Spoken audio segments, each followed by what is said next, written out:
Bismillahirrahmanirrahim. Assalamualaikum warahmatullahi wabarakatuh.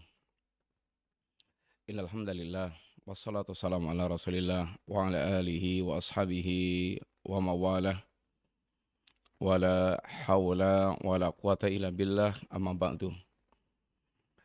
Alhamdulillah para pendengar Radio Muslim rahimani wa rahimakumullah. Insyaallah kita melanjutkan pembahasan kita dari kitab Fadlul Islam dan kita masuk pada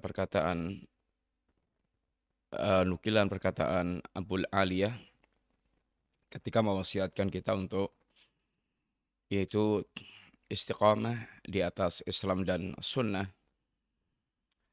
Berkata Abul Aliyah, ta'allamul Islama, belajarlah kalian Islam. Fa idza ta'allamtumuhu fala targhabu anhu. Kalau Anda sudah belajar Islam, faham Islam, maka jangan sampai kalian membenci Islam. Wa alaikum bisiratil mustaqim fa innahul Islam. Dan hendaklah kalian senantiasa di atas siratal mustaqim, karena sungguhnya as-siratal mustaqim adalah Islam. Wala taharrafu anis sirati yaminan wala shimalan. Jangan kalian menyimpang dari siratal mustaqim ke kanan maupun ini ke kiri. Wa alaikum bisunnati nabiyikum. Dan hendaklah kalian senantiasa di atas sunnah Nabi kalian. Wa iyyakum wa hadhil ahwa. Dan hadatilah kalian dari hawa nafsu.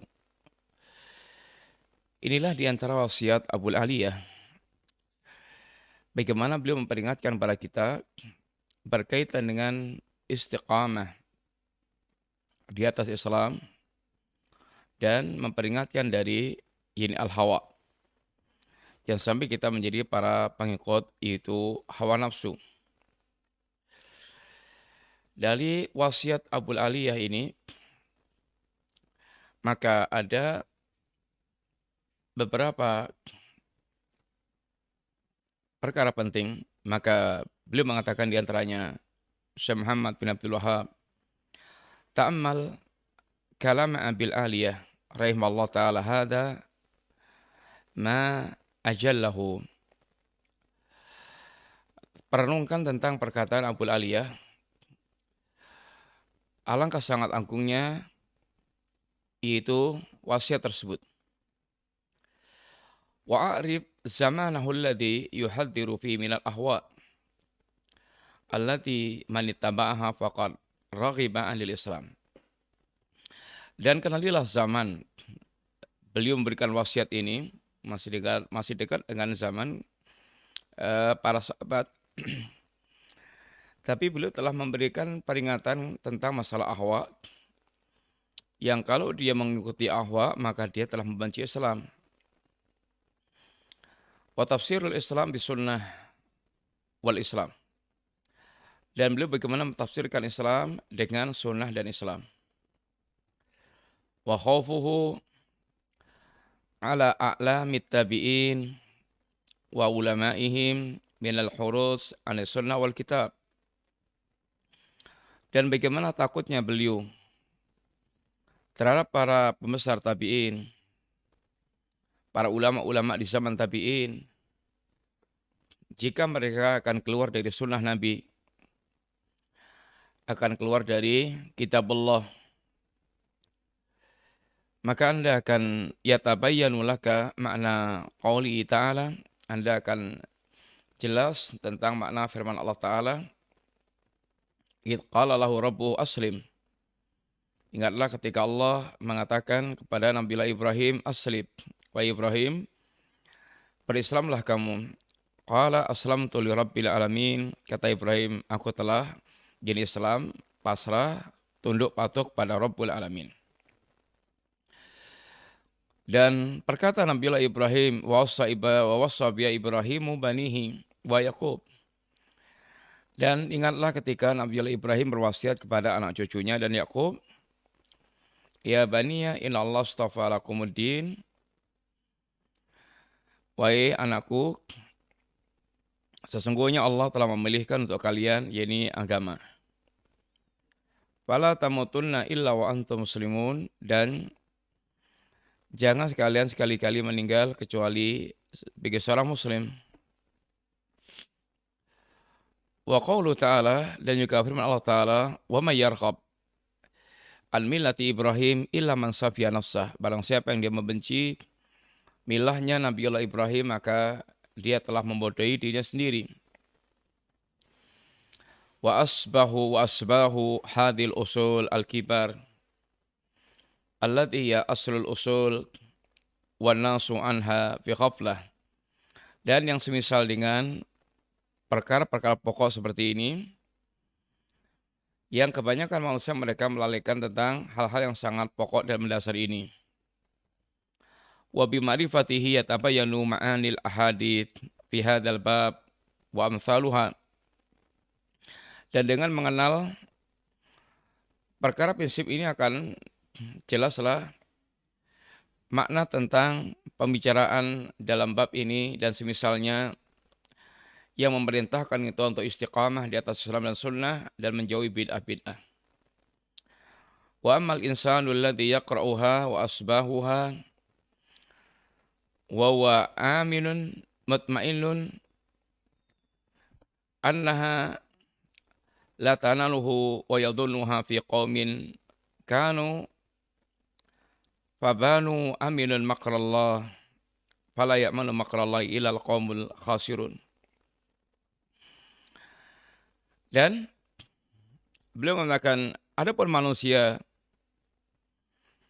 yang membaca ayat-ayat tersebut dan yang semisalnya, sedangkan dia merasa aman, tenang-tenang saja, seakan-akan dia tidak mungkin tertimpa kesesatan, maka orang seperti ini adalah kaum yang mereka merasa aman dari makar Allah SWT, yang Allah mengatakan tentang orang mereka merasa aman dari makar Allah, fala ya'manu makrallahi illal qaumul khasirun. Tidaklah merasa aman dari makar Allah kecuali orang-orang yang rugi. Seorang muslim hendaknya tidak pernah mereka merasa aman dari makar Allah untuk sesat dari siratal mustaqim karena mengikuti ahwa. Yang ini semuanya adalah wasiat-wasiat yang beliau bawakan agar kita di atas siratal mustaqim dan menjauhi yakni ahwa. Wasiat Abul Aliyah ini ada beberapa poin penting yang perlu kita tegaskan. Yang pertama, wasiat bi ta'allumil Islam. Ta'allamul Islama, kata beliau. Belajarlah kalian Islam. Menjadi seorang muslim gak cukup dengan mengatakan saya muslim. Tetapi seorang muslim menjaga din Islam. Karena Islam akan terjaga selama kita belajar dan kita amalkan. Yang belajar kita tidak hanya targetnya koleksi ilmu, tapi belajar itu sarana untuk kita bisa mengamalkan. Sehingga targetnya adalah beramal. Allah mengutus Rasulnya dengan ilmu dan amal. Sehingga agama ini diwujudkan dengan kita belajar dan kita mengamalkan ini ajaran Islam. Yang apabila ilmu tidak diamalkan akan menjadi ilmu yang tidak bermanfaat, la yanfa. Dan amal kita wajib tegak di atas ilmu. Dikatakan para salaf kita, man amila ala ghairi ilmin, barang siapa yang dia beramal tanpa ilmu, maka kana ma yufsidu akthar mimma yuslih. Kerusakan yang ditimbulkannya akan lebih besar dibandingkan dengan kebaikannya. Sehingga yang akan banyak justru adalah kerusakan-kerusakan yang terjadi. Maka pelajari Islam dengan benar, lalu amalkan Islam, Sehingga Islam akan hidup di tengah-tengah, yakni kehidupan kita. Yang ketiga, jangan sampai kita ada kebencian kepada ini Islam. Maka kata beliau, ta'allamul islama fa idza ta'allamtumuhu fala targhabu anhu. Jangan kalian benci kepada Islam. Kalau kalian telah mempelajari Islam, amalkan. Mengamalkan itu membutuhkan kecintaan, pengagungan. Jangan sampai Anda menjadi pembenci nilai Islam, sehingga menjauhi Islam, sehingga meninggalkan Islam, sehingga tidak mengamalkan Islam. Sudah tahu Islam, apalagi sempurna, malah kemudian membenci Islam, malah pindah kepada hal-hal yang buruk, filsafat, namanya ilmu kalam, sehingga dia tinggalkan Al-Quran dan Sunnah, tapi malah pindah kepada ilmu kalam, filsafat, dan pembicaraan-pembicaraan yang tidak ada, yakni dasarnya. Ini namanya dia menjauh dari al-haq, dari perkara terbaik kepada dia gantikan dengan perkara-perkara yang yakni lebih buruk. Yang orang seperti ini sama dengan dia membodohi diri sendiri, maka dibawakan ayat Allah Ta'ala, wa may yarghabu an millati Ibrahim illa man safiya nafsah. Barang siapa yang dia membenci agamanya Nabiullah Ibrahim, maka dia telah membodohi diri sendiri. Maka jangan benci Islam, belajarlah, amalkan, dan jangan benci Islam, hidupkan di tengah-tengah kehidupan kita. Orang mereka membenci agama Islam sama dengan membenci milah Ibrahim, sama dengan dia membodohi diri sendiri. Yang keempat, wasiat beliau, wa'alaikum bisiratil mustaqim fainal Islam. Dan adalah kalian di atas sirat al-mustaqim, karena sesungguhnya as-sirat al-mustaqim adalah ini Islam. Itu bagaimana senantiasa melazimi sirat al-mustaqim. Berada di atas sirat al-mustaqim. Tidak belok ke kanan, belok ke kiri. Allah Subhanahu wa Ta'ala mengingatkan di antara kaum yang mereka menyimpang dari sirat al-mustaqim adalah al-maghdub dan ad-dhalin. Al-maghdub Yahudi, yang mereka adalah orang-orang yang berilmu tetapi tidak mengamalkan ilmunya. Dan ad-dhalin ada orang sesat, yakni orang yang mereka beramal tanpa ilmu. Orang Yahudi al-maghdub dimurkai Allah disebabkan karena mereka faham tentang kebenaran, tahu kebenaran tapi meninggalkan kebenaran. Ad-dhalin dia sesat karena dia beramal tapi tanpa ilmu. Kita diperintahkan Allah untuk di atas siratal mustaqim, di atas ilmu dan amal. Karena itulah hakikat Islam. Maka Nabi pernah memberikan gambaran tentang siratal mustaqim. Daraballahu mathalan siratan mustaqiman. Allah telah membuat Allah telah membuat permisalan tentang siratal mustaqim. Dengan sebuah jalan, kemudian wa'ala jambati sirat suran fihima abwabun mufattahatun. Di kanan kiri sirat adalah jalan. Yang jalan-jalan yang di kanan kiri sirat adalah yaitu ada pintu-pintu. Mufattahatun yang terbuka. Walal abwab suturul murkhat. Lalu pintu yang terbuka ini jalan, kanan kirinya ada ada tembok. Ada tembok yang ada pintu-pintunya. Pintu-pintunya itu hanya menjulur korden. Wa ala babi sirat da'in yaqulu ayyuhan nas udkhulu sirata jami'an wala ta'awwaju. Lalu di pangkal jalan, di pintu jalan ada penyeru yang menyuruh manusia, masuklah kalian semuanya ke jalan ini.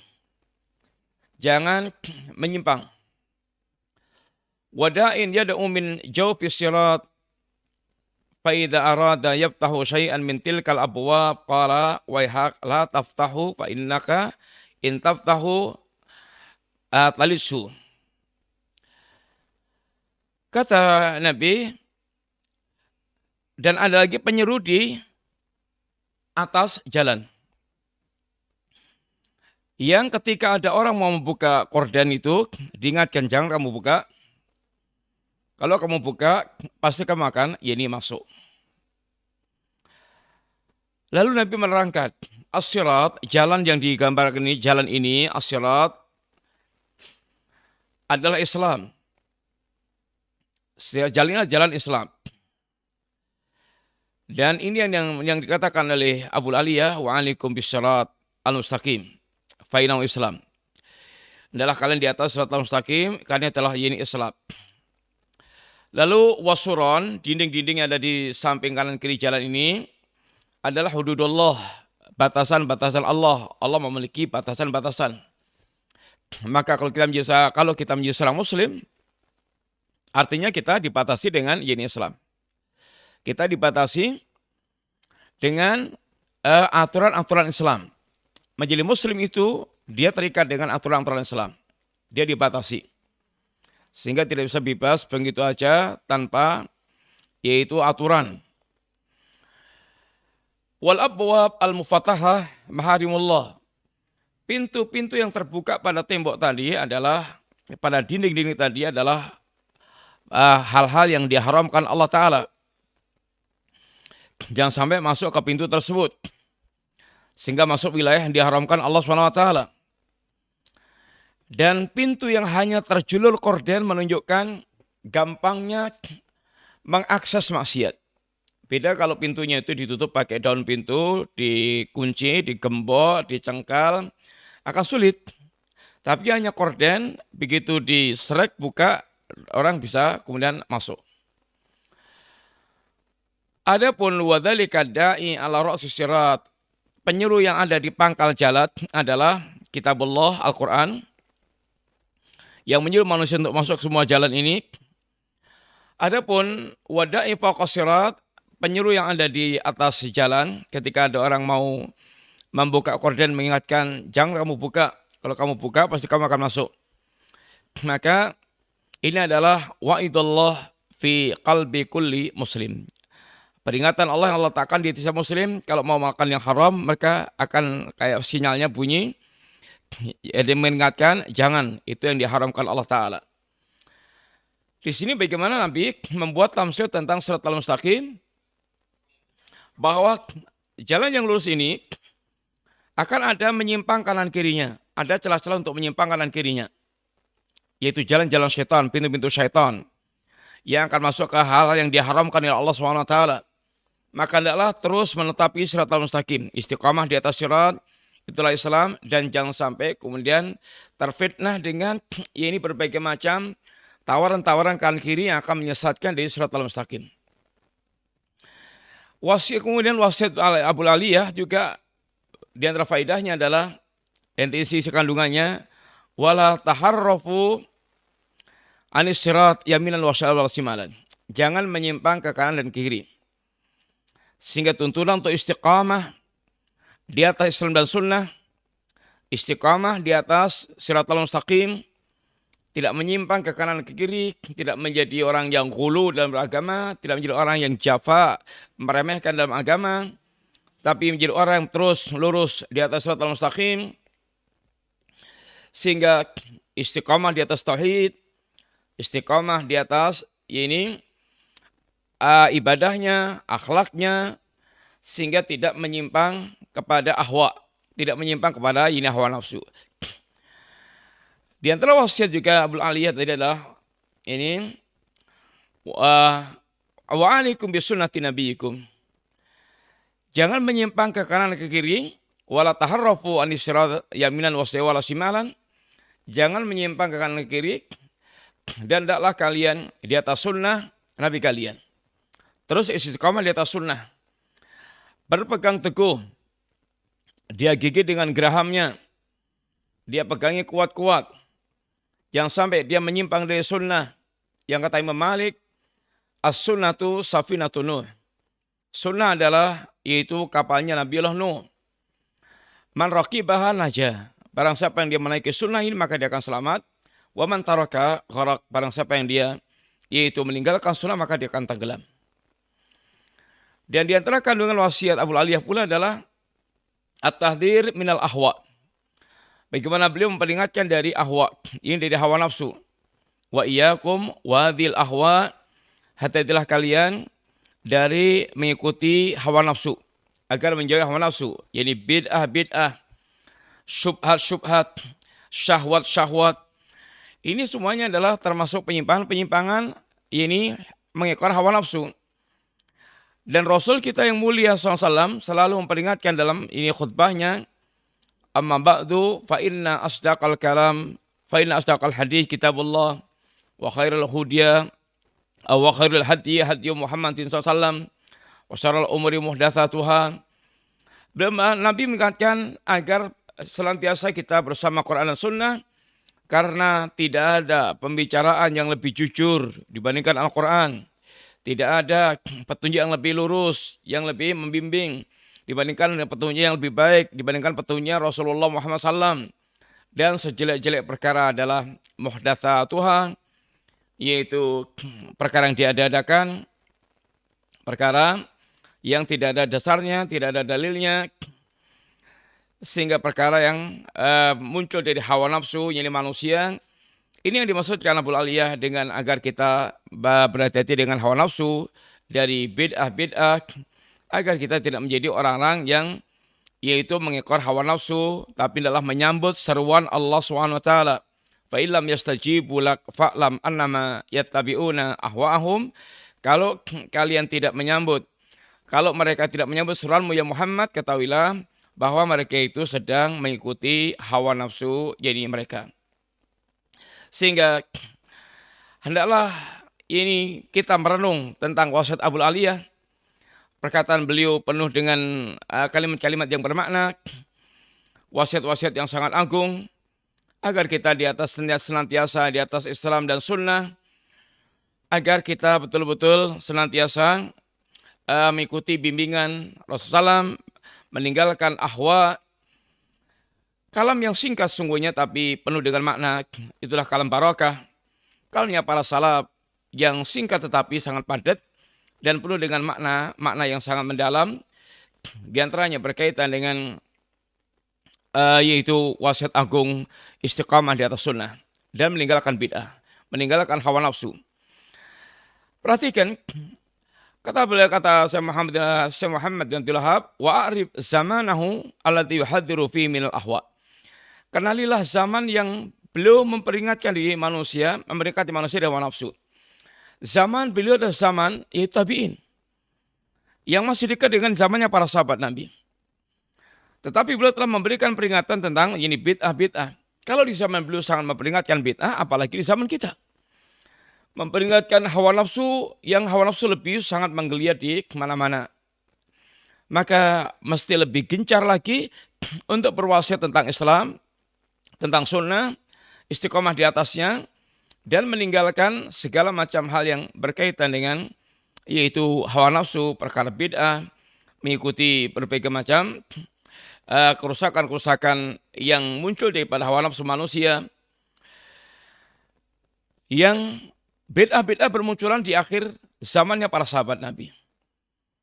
Sehingga para ulama selalu memperingatkan tentang bid'ah-bid'ah yang apabila dibiarkan bid'ah kecil akan terus mengembang, akan menjadi bid'ah yang sangat besar, akan menjadi bencana dalam ini kehidupan. Dan bagaimana beliau menjelaskan tentang tafsir Islam. Tafsir Islam, bagaimana Islam adalah Islam dan Sunnah. Islam adalah Quran dan Sunnah. Sehingga tidak bisa Islam dipisahkan dari Sunnah Nabi. Dan kita diingatkan di hawa nafsu. Ini bid'ah-bid'ah yang akan bermunculan di hawa nafsu. Yang Nabi kita pernah memperingatkan dengan ungkapan innahu sayakhruju min ummati aqwamun tajara bimtilkal ahwa kama yatajara al-kalabu. Akan keluar dari umatku ini kaum yang mereka itu berkejar-kejaran dengan hawa nafsu, sebagaimana mengalirnya penyakit rabies dalam ini tubuh manusia. Penyakit rabies itu kalau menjalar ke tubuh mematikan, merusak otak, mematikan manusia. Demikian pula hawa nafsu, seperti itu juga. Kalau dia mengalir ke tubuh manusia, maka akan membinasakan orang tersebut. Rusak agamanya dan rusak yaitu akhlaknya, perihalnya tentang agamanya itu. Oleh karena itulah, bagaimana para salaf kita sangat ketat. Berkaitan dengan memperingatkan protektif pada ahlul bid'ah. Ibnu Sirin ketika kedatangan dua orang yang ingin berdebat tentang agamanya, maka diusir. Tidak melayani perdebatan, tidak melayani yaitu keraguan dalam beragama, bahwa yang memperdebatkan agama seakan orang mereka masih ragu dengan agamanya. Para ulama sangat ketat berkaitan dengan bagaimana menjaga dari ahlul ahwa. Mereka tidak diberikan kesempatan bicara tentang agama. Bahkan walaupun membacakan ayat, membacakan hadis Rasulullah SAW, khawatir kemudian bersama dengan dia membacakan ayat atau hadis itu, dia akan memberikan penyimpangan, lalu masuk ke dalam hati dan menjadi susah untuk mencabutnya. Itu yang dikhawatirkan para ulama. Inilah diantara wasiat salaf yang sangat berharga, yang wasiat-wasiat seperti ini sangat banyak, dibangun dari kaidah Al-Quran dan As-Sunnah, dan sikap para salaf yang mereka betul-betul sangat memerangi bid'ah, mewaspadai dan memperingatkan manusia tentang bid'ah, agar betul-betul Islam ini terjaga, agar mereka betul-betul senantiasa istiqamah di atas agamanya, dan tidak tertipu dengan para dajjal yang berusaha untuk menawarkan kesesatan tapi dengan kemasan-kemasan yang bagus, zukhrufal qawli ghurura, yang mereka akan menghiasi berbagai macam keburukan itu dengan kalimat-kalimat yang indah dalam rangka untuk bisa gampang diterima oleh manusia secara umum. Dan itulah cara syaitan untuk menawarkan kebatilan-kebatilan mereka. Seorang mukmin bagaimana dia menjaga aset agamanya itu betul-betul, jangan sampai yaitu aset agamanya rusak dengan bid'ah maupun dengan penyimpangan yang lainnya. Karena agamanya adalah aset yang paling mahal. Rusak agamanya, maka sudah nggak ada harapan lagi dia untuk selamat ini di hadapan Allah SWT. Ini dulu ikhwan yang kita sampaikan, mudah-mudahan manfaat. InsyaAllah kita lanjutkan pembahasan akan datang bila riwayat yang beliau bawakan berikutnya berkaitan dengan wasiat ini para salaf untuk tetap di atas ini Quran dan Sunnah, di atas surat al-mustaqim, tidak menyimpang ke kanan dan ke kiri, sehingga betul-betul doa seorang salaf, Allahumma ahyini alal Islam wa amitni ala sunnah, ya Rab, teguhkan aku, matikan aku di atas, ya Allah hidupkan aku di atas Islam dan matikan aku di atas sunnah, sehingga hidupnya sepanjang hayat sampai matinya bagaimana di atas Islam dan sunnah. Dan itulah cita-cita seorang muslim yang paling besar, yaitu meninggalkan dunia dengan membawa modal yang paling menyelamatkan di hadapan Allah Ta'ala, yaitu Islam dan sunnah yang diwasiatkan Allah dan Rasulnya Sallallahu Alaihi Wasallam. Demikian, semoga manfaat. Wassalamualaikum warahmatullahi wabarakatuh.